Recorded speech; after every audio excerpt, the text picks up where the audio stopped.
Hello guys, so welcome to travel with Sayali Mahesh या चॅनलवरती तुमचं खूप खूप स्वागत आहे. तर आज आपण बघणार आहोत पुण्याजवळ या सुंदर अशा राम मंदिराबद्दल. रामदरा हे तुम्ही ऐकलंच असेल. पुण्याजवळ अतिशय सुंदर आणि शांत असं श्रीरामाचं मंदिर या ठिकाणी आहे. आणि सगळ्यात महत्त्वाचं म्हणजे हे आध्यात्मिक ठिकाण आहे. लोणी काळभोरजवळ आणि पुणे जिल्ह्यामध्ये येतं. बेसिकली पुण्यापासून सुमारे 25 ते 30 किलोमीटर अंतरावर आहे. या मंदिराची वैशिष्ट्ये काय आहेत? इथे भगवान राम, सीता, लक्ष्मण, हनुमान यांची मंदिरं आहेत, जवळपास आहेत. मंदिराच्या आसपास तलाव आहे, हिरवळ आहेत आणि खूप छान वाटतं. ध्यानासाठी जर तुम्हाला जायचं असेल तर खूप शांत असं ठिकाण आहे. आणि याचा इतिहास काय आहे तर दुंडा महाराज देगलूरकर यांनी हे विकसित केलं आहे आणि त्यांनी नित्याश्रम व मंदिर उभारलं आहे. आणि इथे वेगवेगळे उत्सव पण होतात. रामनवमी असेल, हनुमान जयंती असेल, इथे भक्तांची खूपच मोठी गर्दी असते.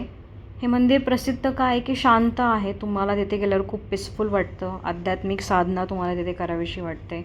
निसर्गरम्य वातावरण आहे आणि पुण्यातील हा एक स्पिरिच्युअल स्पॉट आहे. त्यामुळे तुम्ही इथे नक्की जायला पाहिजे, कारण एक पवित्र अशी एनर्जी तुम्हाला इथे गेल्यानंतर मिळते आणि खूप सुंदर असं वाटतं. जर तुम्ही शॉर्ट ट्रॅव्हलिंग बघत असाल आणि जर तुम्हाला खरंच पीसफुल असं वातावरण हवं असेल तर तुम्ही नक्की रामदराला भेट देऊ शकता. वेगवेगळे उत्सव पण तिथे होत असतात. त्याची तुम्हाला जाऊन अगोदरच माहिती काढावी लागेल. तिथे स्टे वगैरे करता येत नाही. जस्ट जाऊन तुम्ही मंदिरात दर्शन घेऊन काही वेळ तिथे स्पेंड करून तिथलं भजन कीर्तन असेल, पूजा असेल, ती अटेंड करून तुम्ही परत येऊ शकता. जनरली विकेंडला गेलं तर बरं होईल, कारण तुम्हाला जास्ती वेळ तिथे देता येईल.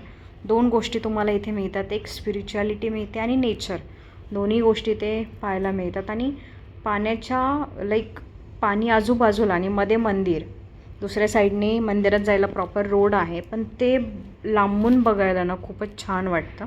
त्यामुळे नक्की इथे गेला तर भेट द्या. आणि हा जर व्हिडिओ ऐकला किंवा व्हिडिओ पाहिल्यानंतर आणि तिथे जाऊन आल्यानंतर तुम्हाला जर ते ठिकाण आवडलं तर कमेंट बॉक्समध्ये आवडला असं टाईप करायला विसरू नका. कमेंट बॉक्समध्ये श्रीराम हे टाईप करायला पण विसरू नका.